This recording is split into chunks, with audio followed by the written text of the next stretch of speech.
En la vastedad de tierras bajo el cielo gris sobreviven historias olvidadas, entrelazadas por el sudor y la sangre de aquellos que la tierra cultivaron.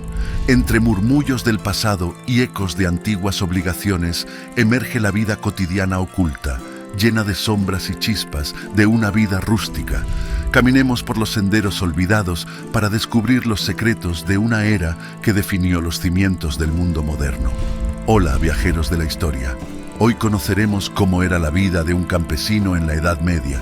Entregaban a sus esposas en la luna de miel. Antes de sumergirnos en este mundo olvidado, deje su super like y sin más demora, vamos al video.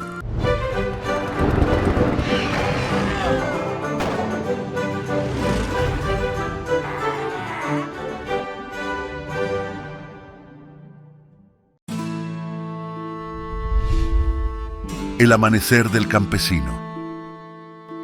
Antes de que el sol asome en el horizonte, la vida del campesino ya está en pleno movimiento. Las casas, construidas de madera, paja y barro, albergan familias enteras en espacios modestos y a menudo compartidos con animales. El despertar ocurre al sonido del canto del gallo, una señal natural que no permite retrasos. Hombres, mujeres e incluso niños, vestidos con tejidos rústicos, se preparan para un día de duro trabajo. Las herramientas, simples y desgastadas, son sus compañeras en la lucha diaria contra la tierra, que aunque fértil, exige un esfuerzo constante para producir el sustento. La agricultura medieval está marcada por un calendario agrícola que dicta las actividades del campo.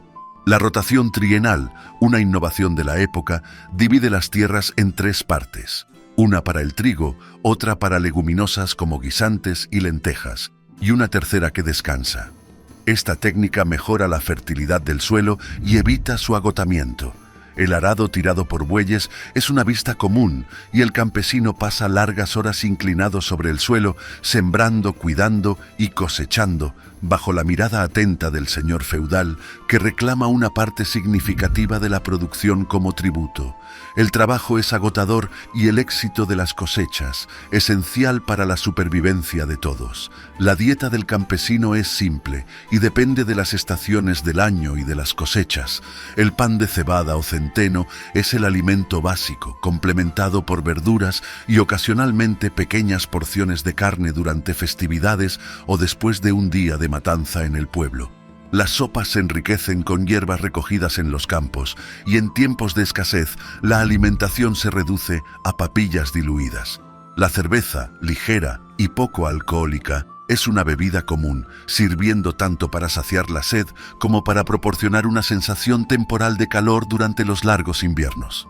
Este régimen alimenticio, aunque monótono, está adaptado para sostener largas horas de trabajo físico. Entre las fiestas y el yugo del señor feudal. A pesar de las arduas tareas diarias, los campesinos encontraban momentos para el ocio y la celebración.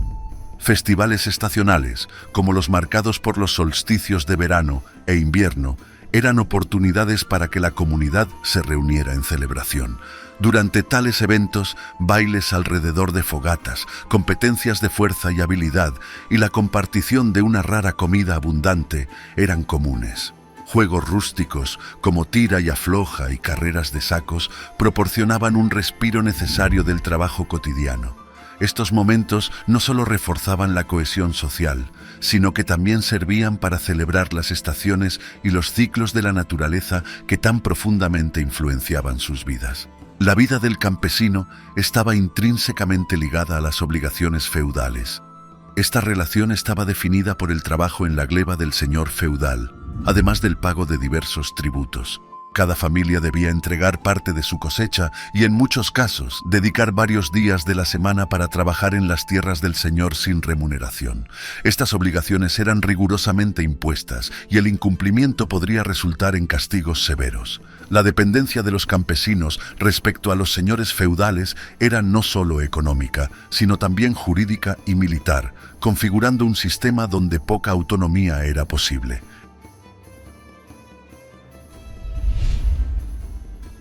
En tiempos de guerra.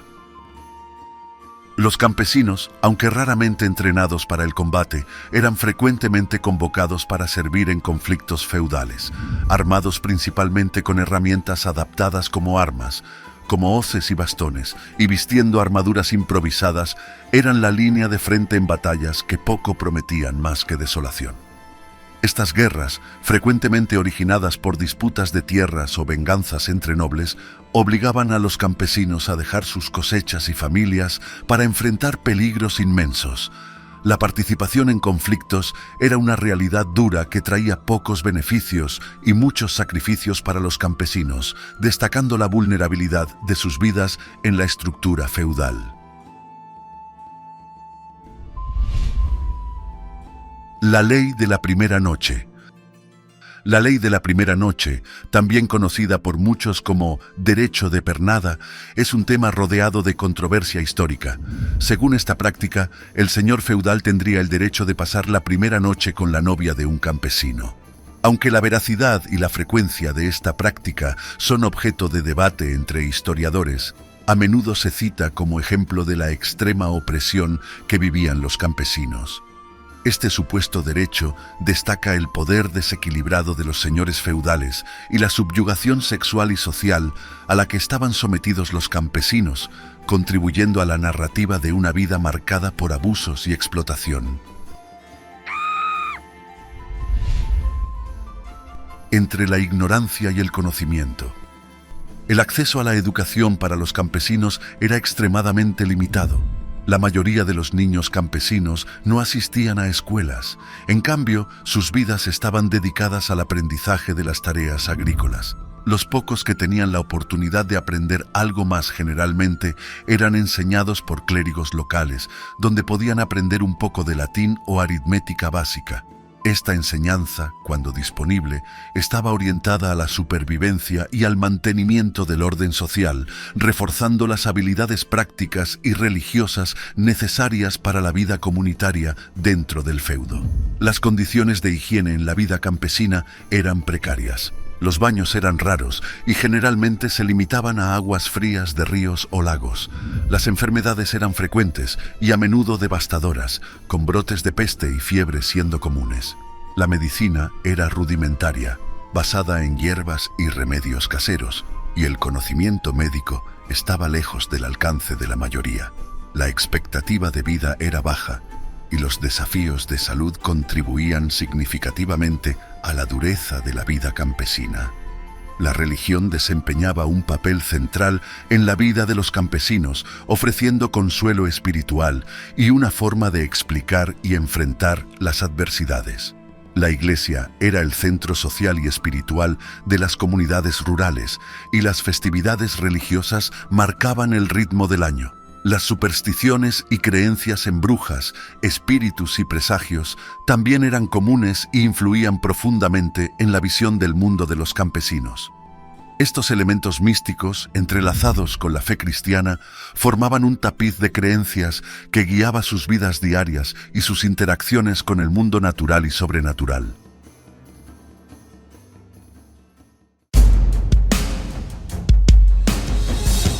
Ahora llegamos al final de otra jornada épica por el pasado, pero antes de que te vayas, dime, si tuvieras que elegir entre un baño en un río helado o enfrentar un invierno sin cerveza, ¿cuál sería tu elección medieval? Tu perspectiva es valiosa para nosotros, así que deja tu comentario y únete a la conversación. No olviden darle like al canal, esa acción ayuda mucho. Y si encontraste este viaje a la vida medieval relevante o al menos entretenido, comparte. Hasta la próxima y nos vemos pronto. Queden en paz, queden con Dios. Todos sabemos que una de las principales funciones de la mujer en la Edad Media era tener hijos lo antes posible. Así que había mucha presión sobre una esposa recién casada, donde la prioridad era quedarse embarazada. Las grandes familias reales eran consideradas un símbolo de éxito y admiración, especialmente si había hijos que continuaran el legado familiar. Pero para algunas mujeres, el embarazo era un asunto muy complicado, especialmente en aquella época. Hola, viajeros de la historia. Hoy les mostraré algunos métodos anticonceptivos utilizados en la Edad Media. La Iglesia Católica Romana se pronunció en los escritos de los clérigos sobre la pecaminosidad de los métodos anticonceptivos y utilizó como ejemplo la muerte de Onán, hijo de Judá, descrita en la Biblia cuando se negó a fecundar a la mujer de su hermano muerto. Una bula papal del siglo XV reforzaba que el aborto y los métodos anticonceptivos no entraban en el ámbito de las prácticas permitidas por la Iglesia, ya que se describían casos vinculados a la brujería, incluida la interrupción del embarazo. La Iglesia en esta época recomendaba la abstinencia y las relaciones solo para la procreación. Aún así, una práctica muy común en aquella época era el coitus interruptus o coito interrumpido. En algunos casos, no necesitaban el consentimiento previo de la mujer para dicha práctica, ya que la mujer en la mayoría de los casos era sumisa a los deseos y anhelos masculinos. Aunque el coitus interruptus es el método que se menciona en varias literaturas a lo largo de los siglos, tenemos pocos registros escritos de la frecuencia con la que se utilizó realmente, y además, hubo un gran número de métodos propuestos y cada uno con su propia particularidad. En muchos textos médicos de la época medieval, había listas de mezclas destinadas a acelerar la menstruación o a limpiar el útero. Estas mezclas se utilizaron para interrumpir un embarazo no deseado. Una versión de Antidotarium tiene varias recetas para acelerar la menstruación utilizando una serie de hierbas, como Arum, Clematitide, Artemisa, Altramus y entre otros. La eficacia de estas mezclas dependía de las cantidades de ciertas hierbas incluidas, ya que algunas, como la pimienta, tienen poco efecto en una mujer embarazada, mientras que otras, como el poleo, el perejil y el encaje de la reina Ana, por ejemplo, son tan eficaces que los médicos recomiendan hoy en día que las mujeres embarazadas las eviten. Pero cuidado, no debemos salir a tomar cualquier mezcla. Algunos remedios herbales pueden ser fatales. La vida en la época medieval era difícil para las mujeres, ya fueran ricas o pobres. El embarazo afectaba mucho a su cuerpo y a su salud, y el riesgo de muerte aumentaba. Las hierbas también se consideraban barreras físicas para la concepción o pesarios. En el Canon de Medicina, Avicena recomienda el uso de la menta insertada contra el cuello del útero antes del coito. También menciona un primer espermicida, recomendando el uso de aceite de cedro, ya que corrompe el esperma y prohíbe la impregnación. También se mencionan otras mezclas de plantas u hojas pulidas y el dispositivo pesario que se colocaba en el cuello del útero, así como estiércol de diversos animales como hacían las mujeres del antiguo Egipto. Utilizaban un método tan curioso como doloroso. Se introducía en la vagina o en la vulva una sustancia pastosa hecha con excrementos de cocodrilo y leche agria. El objetivo de este método era crear una barrera ácida que impidiera el paso de los espermatozoides. Es difícil creer que este método antihigiénico fuera efectivo, a no ser que su eficacia se basara en el olor de la mezcla o incluso en la propia idea, capaz de quitar el deseo hasta a los más apasionados. En el pasado, la gente suponía que el ácido cítrico del limón tenía cualidades espermicidas, lo que convertía a esta fruta en una forma eficaz de control de la natalidad ancestral. Las mujeres empapaban esponjas o algodón en jugo de limón y los colocaban en el órgano sexual. Actuaría a la vez como barrera para el cuello del útero y como espermicida. Los métodos mágicos se dividen en algunas categorías de anticonceptivos. Los hechizos y las simpatías giran en torno al uso de trozos de plantas y animales. La mayoría de los consejos sobre hechizos y simpatías exigían que se llevaran pequeños trozos de amuletos en el cuerpo durante el coito, o incluso que se ingirieran antes. En los textos de Trótula, un médico italiano recomendaba ciertas simpatías, como utilizar el útero de una cabra que nunca haya parido y colocarlo sobre su piel minutos antes de la relación sexual. Como también sacar los testículos de un zorrillo y envolverlos en una piel de ganso y ponerlos entre los pechos o incluso utilizar la pata del zorrillo atada al muslo. El médico griego Soranus recomendaba a las mujeres del siglo II saltar hacia atrás 7 veces y estornudar inmediatamente después de mantener relaciones sexuales para evitar el embarazo. Pero Soranus no explicó en detalle cómo una mujer podía provocar un estornudo. El argumento detrás de esta idea es que la fuerza del estornudo provoca la expulsión del semen del cuerpo de la mujer. Es muy poco probable que estos métodos tengan algún grado de eficacia. Sin embargo, hasta que se inventaron los anticonceptivos modernos, las mujeres recurrían a todo tipo de métodos anticonceptivos antiguos con resultados irregulares. Algunos eran peligrosos, como el uso de metales pesados como el mercurio, el plomo y el arsénico, que impedían la concepción, pero también provocaban fallos en los órganos y daños cerebrales.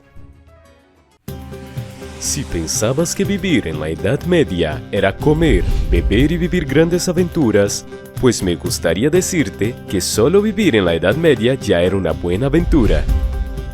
Sobre todo si dependías de un médico o un barbero para sobrevivir. Como ya sabemos, la medicina de la época no era tan eficaz como la actual, por lo que los barberos cirujanos de la Edad Media eran excelentes multitareas, solucionando prácticamente todo, porque era casi imposible tener un seguimiento médico, a no ser que fueras un noble o un miembro de la realeza. Con la llegada de la pólvora hacia el siglo IX, el mundo no ha sido el mismo desde entonces, especialmente en lo que respecta a las lesiones por armas de fuego.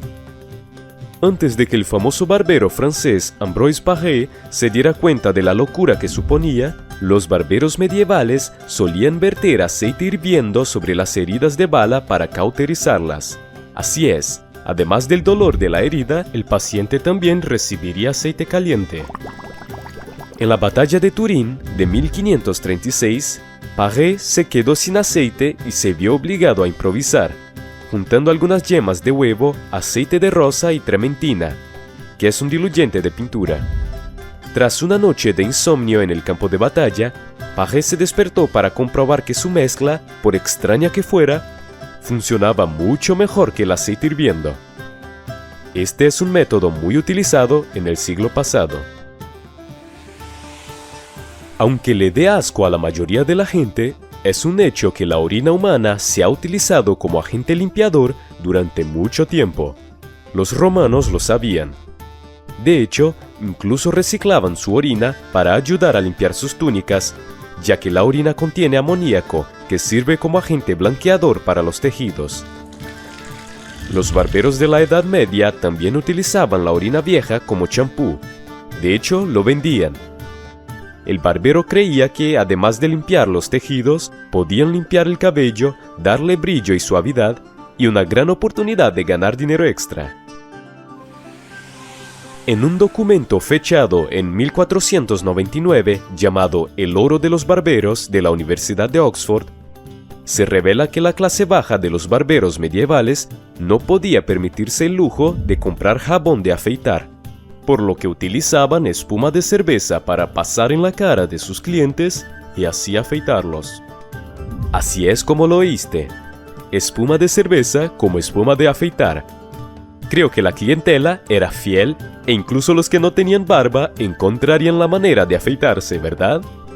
No sé por qué una idea tan fantástica no fue adherida por grandes marcas como Dove o Gillette, por ejemplo. Los médicos y barberos de la Edad Media hacían lo que podían, y ser dentista formaba parte de sus actividades diarias.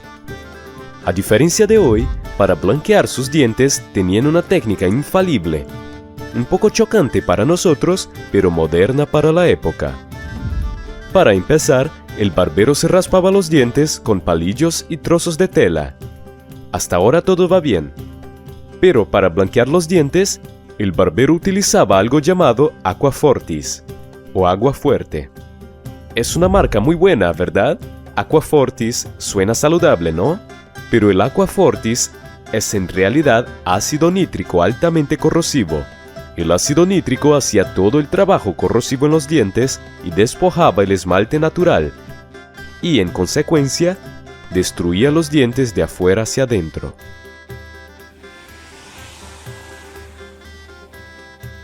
Los barberos realizaban cirugías menores en la Edad Media y a veces ofrecían anestesia en una esponja soporífera, una forma primitiva de cloroformo. Empapaban una esponja marina en una mezcla que contenía ingredientes como el opio, la cicuta, la mandrágora, la iosiamina y el jugo de arándanos, entre otros. La esponja se secaba completamente al sol hasta que se evaporaba todo el líquido. Cuando el barbero necesitaba desmayar a alguien, mojaba la esponja sumergiéndola en agua, luego la ponía bajo la nariz del paciente, haciendo que se durmiera, y en algunos casos moría de intoxicación. ¿Te duele la garganta? ¿Qué tal un poco de blanco griego? Sí, eso debería aliviar tu dolor de garganta. Pero ¿sabes lo que significa blanco griego? La costra blanca que se forma en el exterior de las cacas de perro al envejecer se denomina blanco griego.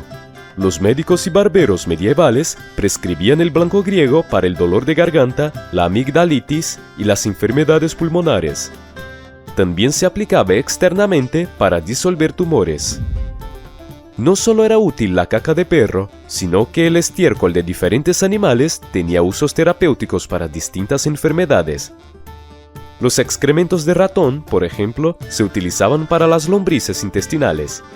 ¿Se te ha pasado el dolor de garganta? Los barberos medievales anunciaban sus habilidades en la sangría de una forma extraña. Ponían tazones de sangre humana en sus vitrinas. La sangre se coagulaba y se volvía pútrida. Ahora imagine el hedor que se apoderaba de la ciudad. Llegó a ser tan insoportable que Londres en 1307 aprobó una ley que prohibía las desagradables muestras de sangre en el escaparate, y todo fue arrojado al río Támesis. Esto da un nuevo significado al término quirófano. En lugar de médicos universitarios, los humildes barberos de la Edad Media se encargaban de eliminar los cálculos renales, y a menudo lo hacían con un público mirando. Viajaban de ciudad en ciudad con una mesa de litotomía especial. Talentosos barberos realizaban el sencillo procedimiento en pocos minutos, en público, para ayudar a publicitar sus servicios. En el antiguo Egipto, las ratas eran la mejor respuesta al dolor de muelas. Los dolores de muelas eran muy comunes en Egipto debido a la presencia de partículas de arena en la dieta, por no hablar de la falta de higiene bucal adecuada. Al parecer, los egipcios llegaron a la conclusión de que las ratas muertas eran un remedio eficaz para este problema. Trituraban las ratas muertas, hacían una pasta y la aplicaban directamente en la zona dolorida. Esta moda, si podemos llamarla así, llegó a la Edad Media, pero perdió fuerza debido a los barberos y sus métodos innovadores para la época. Este tratamiento se extendió incluso a la Inglaterra rural en la década de 1920, pero cayó en desuso con la aparición de nuevos remedios. Otro remedio menos desagradable que la caca de perro para el dolor de garganta era la jalea de caracol. Para inventar la mermelada, la gente se adentraba en sus jardines al amanecer y recogía caracoles normales de jardín, de medio kilo aproximadamente. Quitaban los caparazones y cortaban los caracoles. Luego los metían en una bolsa con medio kilo de azúcar. Esta mezcla se convertía en una especie de jalea de caracol y se utilizaba para diversas dolencias. Internamente, para las úlceras gastrointestinales, la tos y el dolor de garganta, y externamente para las quemaduras y las heridas. Las mujeres medievales conservaban este tipo de gelatina de caracol para embellecer su piel. Aunque suene asqueroso, la baba de caracol estimula la producción de colágeno y elastina. De hecho, las empresas modernas de cosméticos utilizan la baba de caracol en las cremas de belleza hasta el día de hoy. Las cosas que sucedieron en la Edad Media parecen no tener fin, sobre todo por la forma tan extraña en que se vivía en esa época. La falta de conocimientos, ya sea en el ámbito sanitario o médico, era una de las principales razones de la mortalidad en aquella época. Hola, viajeros de la historia. En el video de hoy conoceremos 9 asquerosas costumbres de la medicina de la época.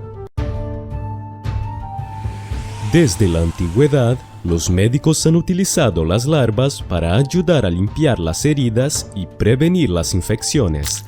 Los médicos medievales no se preocupaban, ya que las larvas se alimentaban de tejido muerto.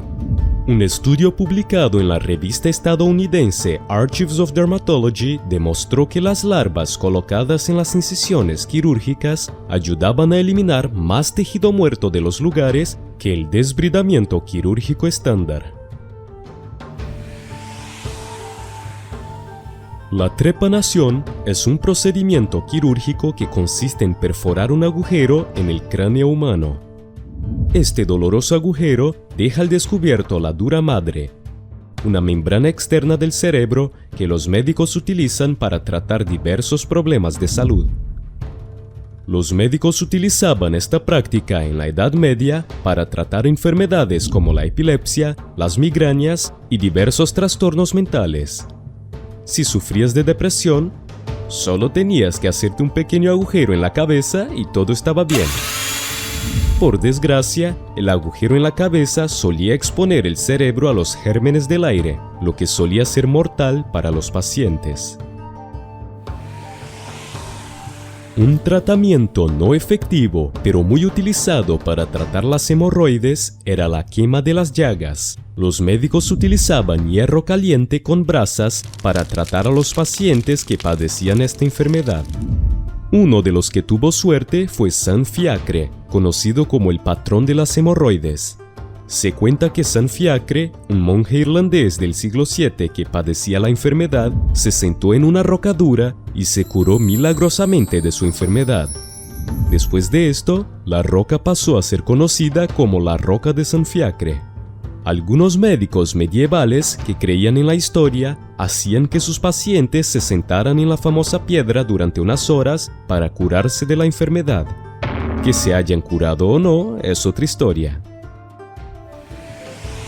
Se creía que estos remedios mágicos aportaban beneficios, ya que a veces incorporaban plantas medicinales y otras sustancias terapéuticas que servían para tranquilizar al paciente. Pero en comparación con los tratamientos comunes de la época, estas pociones mágicas contenían una cantidad muy pequeña de componentes beneficiosos que pudieran tener algún efecto significativo. Por no hablar de que algunas de estas pociones podrían agravar aún más el estado de salud de los pacientes en lugar de curarlos. Durante los primeros tiempos de la Edad Media, los cirujanos utilizaban un proceso doloroso llamado needling para realizar la cirugía de cataratas. Se trataba de una aguja gruesa y plana que el médico clavaba directamente en el borde de la córnea de una persona, sin anestesia, salvo quizá una taza de vino tinto amargo para minimizar el dolor. La idea detrás de esta técnica era empujar la lente opaca hacia la parte más baja del ojo, lo que resultaría en una pupila clara.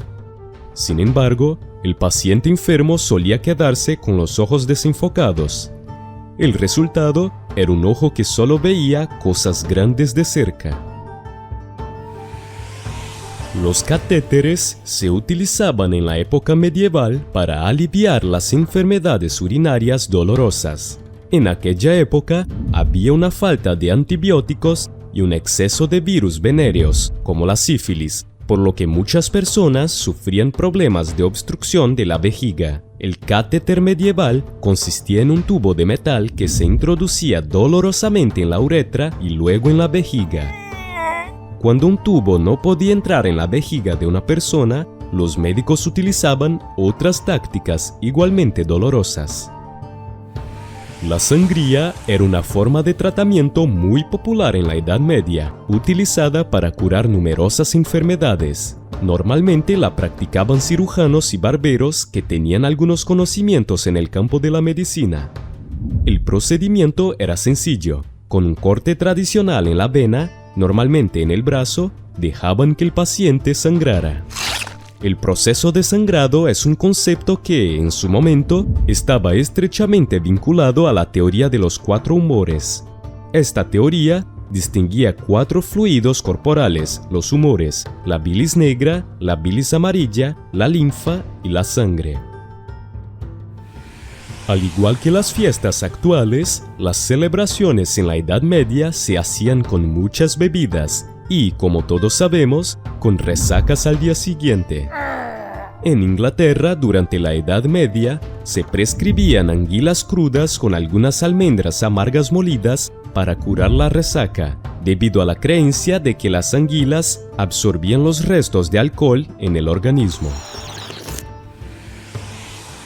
El clíster era una versión medieval del supositorio, un dispositivo que inyectaba fluidos en el cuerpo a través de, ¿ya sabes qué?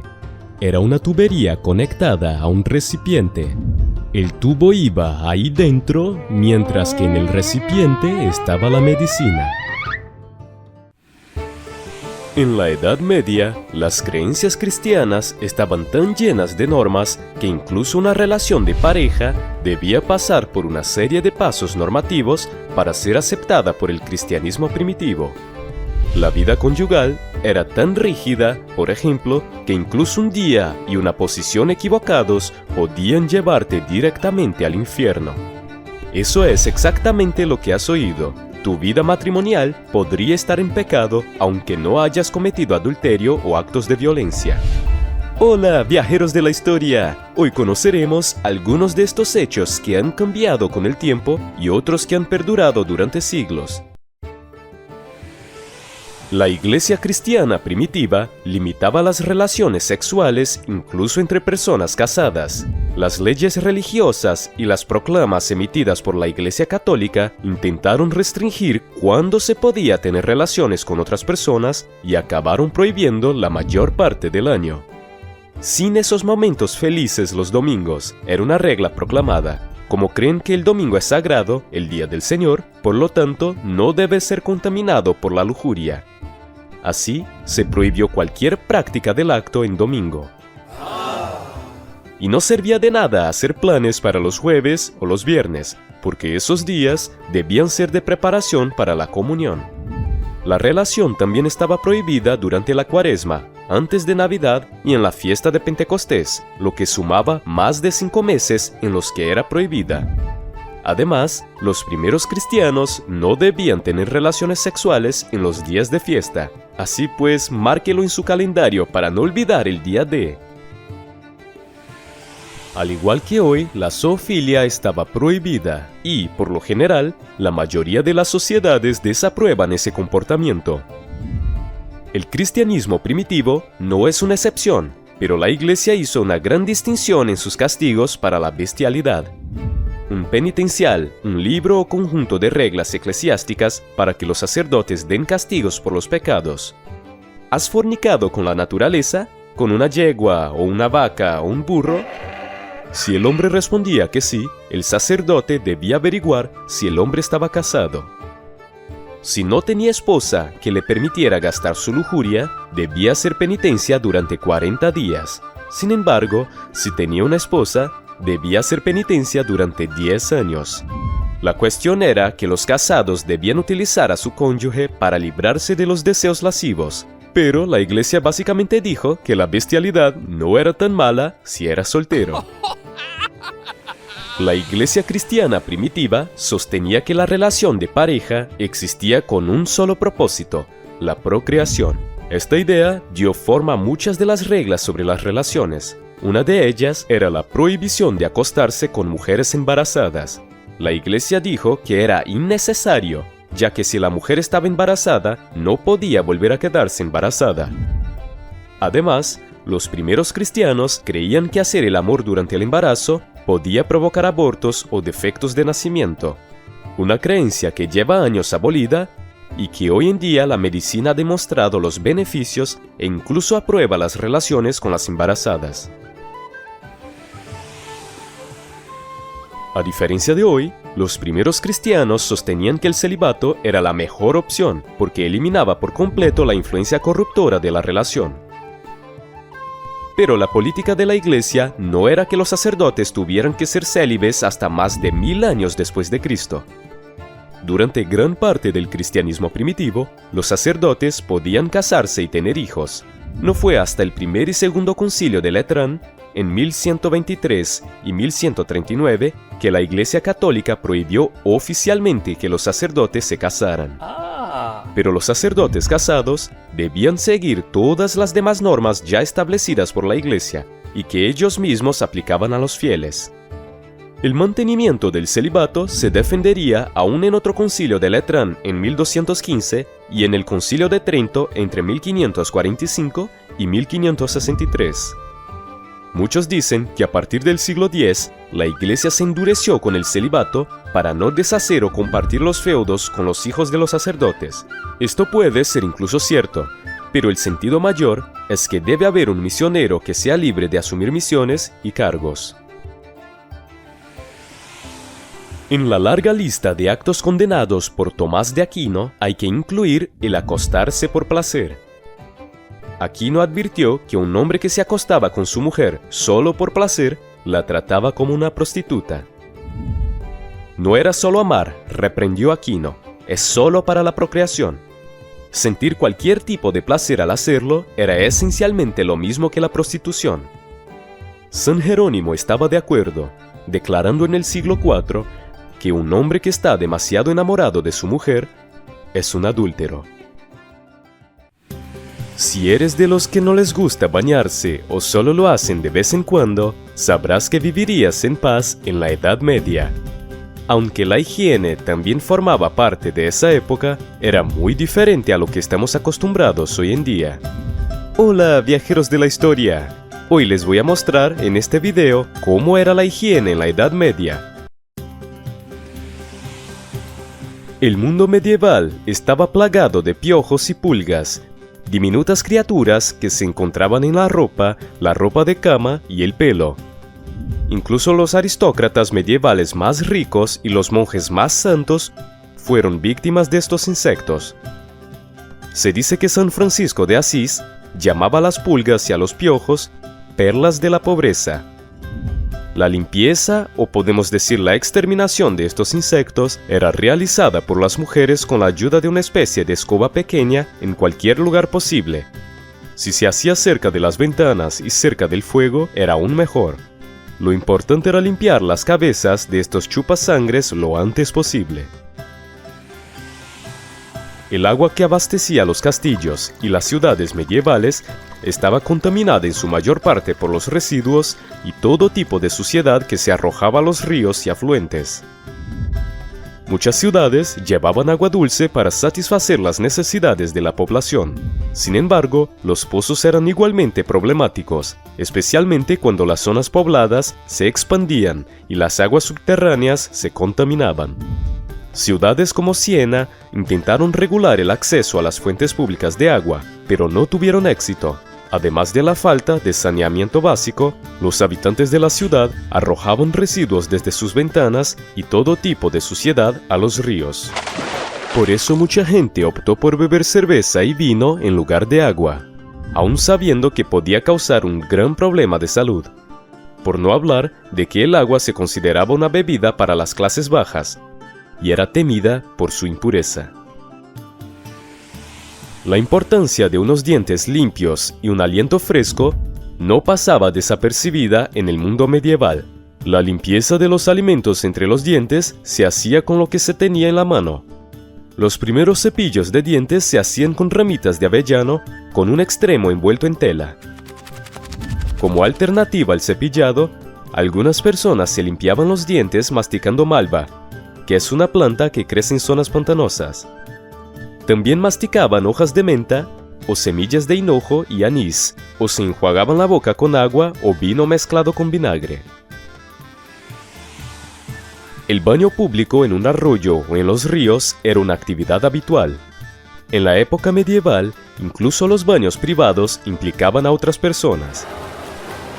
El proceso de preparación de un baño para un habitante de un castillo medieval, es decir, un noble, era más complejo, ya que implicaba muchas personas para transportar y preparar el agua para el baño. Incluso con suficiente agua en la bañera, había que calentarla, así que en la gran mayoría, más de una persona aprovechaba para bañarse. En algunos casos, los baños iban siempre acompañados de un asistente o sirviente, evitando así cualquier soledad. La regularidad con la que las mujeres se bañaban durante el periodo medieval variaba mucho, era casi un cumpleaños, pero el lavado del cabello se realizaba con regularidad. A menudo era una tarea reservada para los sábados, donde las mujeres aprovechaban para lavarse el pelo y limpiar todo el polvo y la suciedad acumulados durante la semana de trabajo. Los campesinos y plebeyos se lavaban el pelo con menos frecuencia, pero independientemente de la regularidad, el proceso requería asistencia. Las mujeres se echaban agua en la cabeza con una jarra de agua y una palangana, si disponían de ella, y utilizaban una especie de champú a base de aceites, hierbas y minerales. En la época medieval, el jabón se fabricaba con diversas sustancias. A menudo se utilizaba una mezcla de limón y sal para formar una sustancia alcalina. Otras recetas incluían potasa, cenizas de madera mezcladas con manteca o aceite. Los europeos del norte solían utilizar manteca de cerdo, mientras que los mediterráneos optaban por el aceite. El jabón podía moldearse en formas cilíndricas, bolas o barras y, según la riqueza del usuario, podían incluir aromas como la lavanda. Los jabones con alto contenido en hidróxido de sodio eran bastante duros y podían arruinar la piel con la misma facilidad con la que eliminaban la grasa. Estos jabones eran mucho más baratos y estaban destinados a las clases bajas de la época, a diferencia de los nobles, que utilizaban jabones a base de aceite. La Facultad de Medicina Salernitana, una de las principales escuelas de medicina de la Europa medieval, publicó una guía de vida sana e higiénica entre los siglos XII y XIII.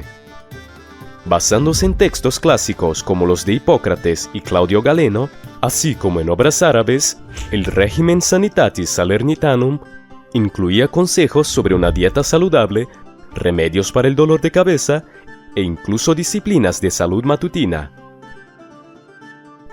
Las pautas consistían en, por la mañana, al levantarse, lavarse las manos y la cara con agua fría, moverse un rato y estirar las extremidades, peinarse y cepillarse los dientes. Estas cosas relajan el cerebro y otras partes del cuerpo. Los grandes banquetes medievales se caracterizaban por la abundancia y la comida en la mesa. Pero, ¿sabes lo que realmente se comía en ese momento? Te aseguro que no era solo sopa, pan y vino. Hola, viajeros de la historia. Hoy hemos separado una lista de algunos hechos interesantes sobre la dieta medieval.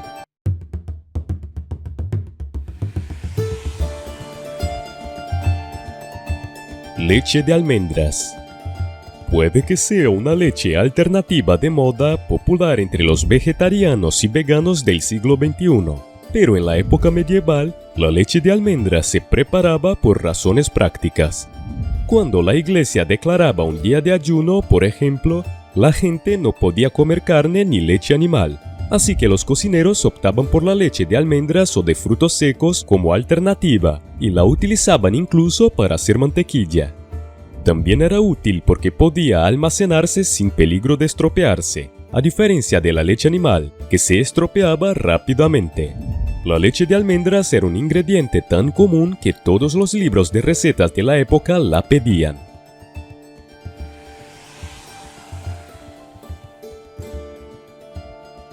Fast food en la época medieval. Seguro que los caballeros no se acercaban con sus caballos a las ventanillas y compraban comida barata después de un largo día de torneos o algo así, pero había una forma de comida rápida en la Edad Media. Obviamente, no había Big Mac o Whopper de Burger King para comer, pero la gente disfrutaba de pasteles de carne, pan caliente, panqueques y gofres preparados para su consumo inmediato. Los locales de comida rápida medievales, al igual que los modernos, tenían mala reputación. Los investigadores de Penn State dicen que la opinión común era que las comidas rápidas eran deshonestas y sucias y que algunas hacían pasteles de carne con conejo, gansos, tripas contaminadas o lo que decidieran llamar carne.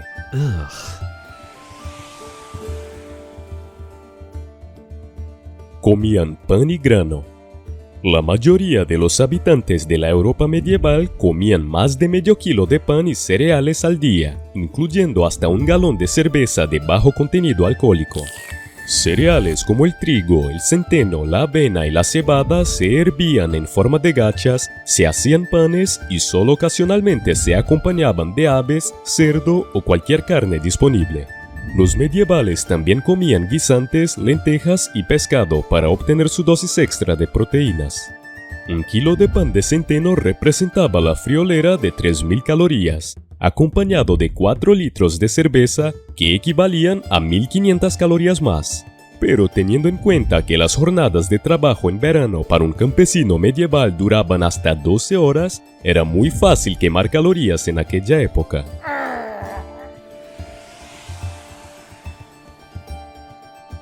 La fruta y la verdura cruda no eran fiables.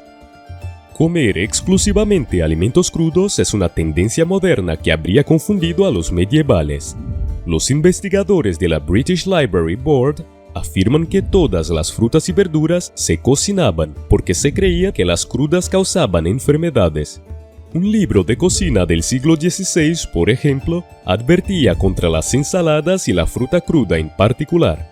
Cuidado con las ensaladas verdes y la fruta cruda, porque harán enfermar a tu amo. Oh, no. Las hierbas frescas eran un buen objetivo para los remedios y la cocción, pero todas las demás verduras debían cocinarse para evitar enfermedades y contaminación. Así que no hay ensalada cruda de ninguna manera.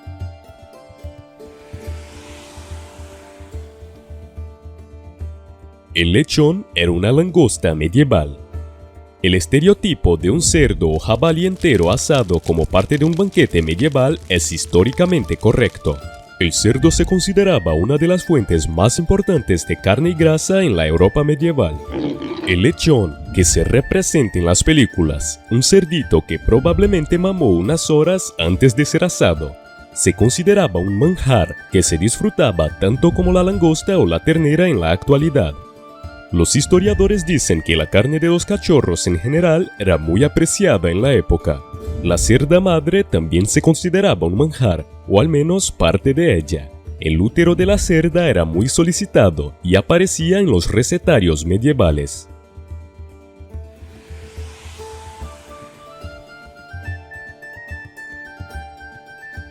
Desayunar. Puede que pienses que el desayuno es la comida más importante del día, pero según el sacerdote medieval Tomás de Aquino, te equivocas y serías considerado un gran glotón. Aquino pensaba que comer demasiado temprano era una forma de cometer el pecado mortal de la gula. El desayuno básicamente era una afrenta a Dios y a uno mismo. El plan de comidas ideal en la Edad Media era no romper el ayuno, sino saltarse el desayuno, tomar una comida ligera a mediodía y cenar abundantemente por la noche. Algunos rebeldes tenían una tercera comida, una cena con vino y cerveza, pero esto también estaba mal visto. Los trabajadores comían algo parecido a un desayuno, pero era solo un pequeño bocado de algo que se metía en el estómago para no desmayarse en el campo, lo que no era exactamente un desayuno completo.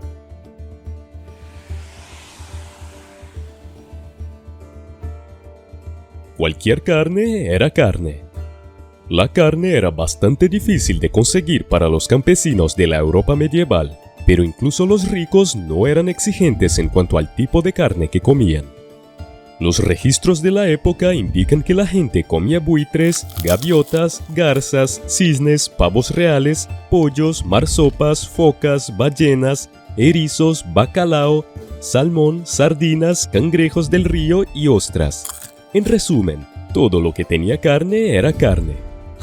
En el año 1467, aproximadamente 6.000 invitados del arzobispo Neville de York Se comieron 104 bueyes, 6 toros salvajes, 1000 ovejas, 304 terneros, 400 cisnes y un sinfín de animales más que si siguiera hablando la lista no se acabaría hoy.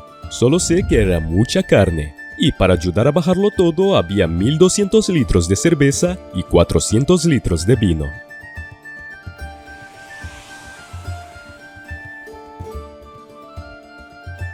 Pájaros y humble pie en Navidad. La cena de Navidad en la época medieval no distaba mucho de la que disfrutamos hoy en día.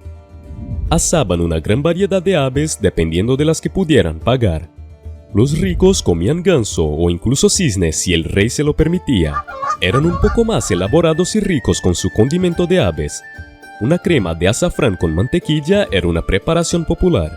Los pobres también comían gansos, pero tenían que gastar el sueldo de todo un día para conseguirlos. Ricos y pobres comían por igual el llamado humble pie, que se hacía con las entrañas comestibles de un ciervo u otro animal convertido en pastel. En otras palabras, pastel de tripas. Creo que debe ser delicioso porque en la ciudad de Oporto, en Portugal, hay un plato muy sabroso, tripas a la portuguesa. Se me hizo agua la boca.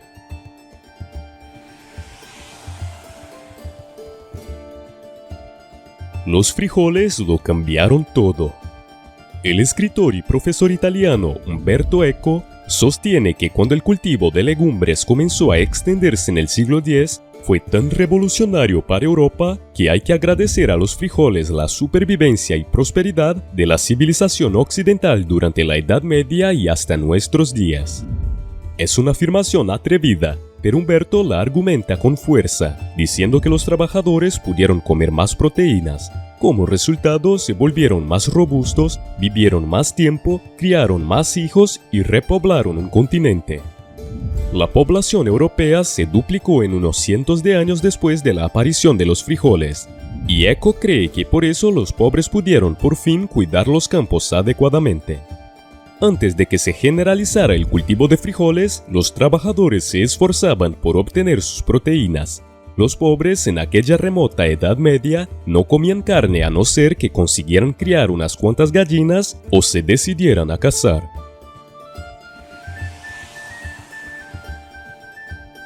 Gremios de panaderos. El pan era tan importante en la dieta medieval que los panaderos comerciales formaban poderosos gremios que funcionaban como un cruce entre un sindicato y la mafia. Los panaderos que se unían al gremio pagaban cuotas que los convertían en miembros del exclusivo club de panaderos que trabajaban en una región determinada.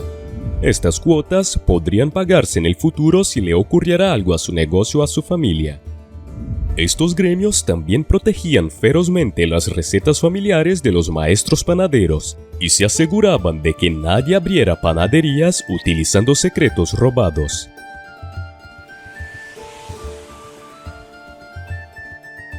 Los postres se intercalaban. Si se tenía la suerte de recibir dulces en la Edad Media, probablemente se disfrutaban en un banquete para la clase media y la nobleza. En los banquetes medievales se servían muchos alimentos al mismo tiempo, con diferentes platos y postres intercalados como forma de hacer una pausa y refrescar el paladar entre ellos. Uno de estos postres era el conocido como subtlety, que puede traducirse como sutileza, y que consistía en una elaborada tarta ornamental de hojaldre o mazapán, que a menudo representaba una escena temática apropiada. Si alguna vez has soñado con ser un rey o una reina de la Edad Media, vivir en hermosos castillos, asistir a grandes banquetes y fiestas glamurosas, todo suena perfecto. Pero ser rey o reina en la época medieval no era tan maravilloso como podría pensarse. A pesar del poder que tenían en sus manos para hacer casi todo lo que querían, hay una serie de factores que demuestran que nuestra vida actual es más lujosa y segura que la de entonces.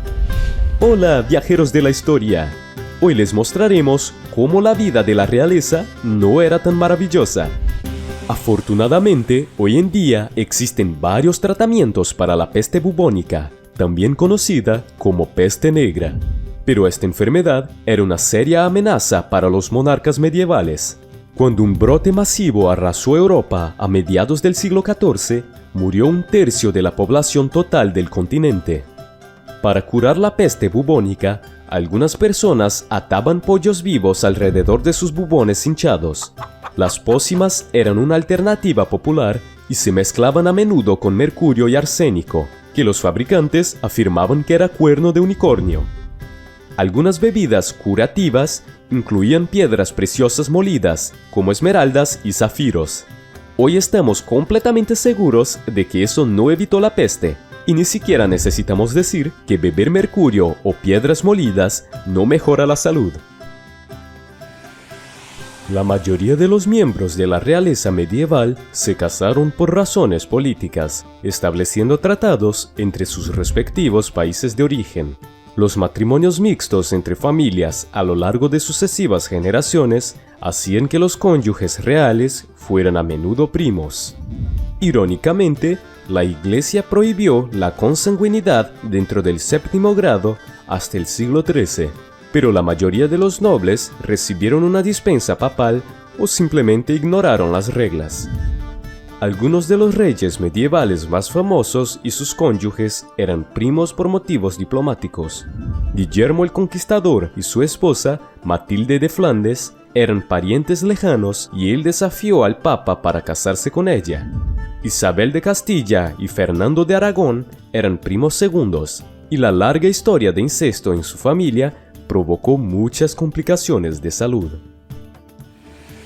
El derecho divino de los reyes era más que un derecho, era también un toque. El llamado toque real atribuía poderes mágicos a las manos de un rey o una reina, y los plebeyos que sufrían alguna enfermedad rogaban a la realeza que les tocara y curara sus males. Así, las personas con diversas dolencias pedían ayuda a la realeza con la esperanza de curarse. Los reyes y las reinas a veces tenían que tocar a cientos de enfermos para dispensar sus poderes, y, milagrosamente, estos enfermos se curaban, no solo por el toque monárquico, sino por algunas monedas. Todos sabemos que la Edad Media no favorecía mucho a las mujeres, especialmente cuando el tema era el matrimonio. En la época medieval, muchas chicas se casaban en cuanto alcanzaban la pubertad, o incluso antes. Un ejemplo fue Lady Margaret Beaufort, madre del futuro rey Enrique VII, que se casó con Edmund Tudor, cuando solo tenía 12 años. A los 13 años se quedó viuda y embarazada. Otro ejemplo, Leonor de Castilla, se casó con el rey Eduardo I de Inglaterra alrededor de los 13 o 14 años. Los reyes solían salir a cazar como deporte, y era una forma de demostrar cuánto dominaban el arte del manejo de las armas de combate y de caza. Pero en estas cacerías no todo salía como estaba previsto. Algunos animales feroces podían atacar a los miembros de la corte e incluso herir gravemente a un monarca. Por eso, en la mayoría de los casos, los reyes salían a cazar y los soldados hacían todo el trabajo, siendo solo el monarca quien daba el golpe final y, en consecuencia, se llevaba todo el título de cazador. Como es lógico, sin mucho control de la natalidad, las mujeres de la Edad Media se quedaban embarazadas con bastante frecuencia y la tasa de mortalidad en el parto era muy alta. Los estudiosos han debatido el porcentaje de madres de clase alta que murieron durante el parto, que puede haber sido de hasta el 15 o el 20%. En el caso de los niños, la mortalidad infantil se situaba entre el 8,5% y el 19%. Estos índices han disminuido drásticamente desde la época medieval. En la época medieval, cuando la realeza sentía la necesidad de hacer caca u orinar en medio de la noche, tenía que conformarse con una especie de olla de cerámica o de madera que en la mayoría de los casos se colocaba debajo de las camas. Estos orinales se utilizaban durante toda la noche y en algunos casos eran compartidos por el rey y la reina, y la forma de deshacerse de estos residuos era simplemente arrojarlos por la ventana por sus sirvientes por la mañana. Los mejores castillos estaban equipados con guarderrobes, un retrete medieval que tenía asientos de piedra o madera con un agujero que vertía todos los residuos en un pozo. Estos retretes insalubres debían vaciarse a intervalos regulares, además de que alguien podía ser sorprendido por la mordedura de un animal venenoso o un roedor en ese lugar. Creo que tu sofá o cama es más cómodo que un castillo en la época medieval. La realeza se trasladaba de palacio en palacio durante todo el año, pero la vida en el castillo no era tan lujosa. Construidos principalmente de piedra, los castillos solían ser malolientes y húmedos. Siempre eran fríos y oscuros en invierno, no se mantenían calientes y goteaban humedad. Los residentes tuvieron que poner tapices o telas en las paredes para hacer el aislamiento térmico, aunque esto no resolvió totalmente el problema. Después de este video, ¿a alguien le gustaría vivir como un rey o una reina en la Edad Media? Con el paso de los siglos, sabemos que las cosas mejoraron para los monarcas, pero en la Edad Media era un poco complicado, por no decir bastante complicado, ¿no crees? Quiero mucho saber tu opinión, así que déjala aquí en los comentarios y no te vayas de este video sin dejar tu like, suscribirte al canal y compartir con tus amigos. Un gran abrazo y nos vemos en el próximo video. ¡Hasta pronto!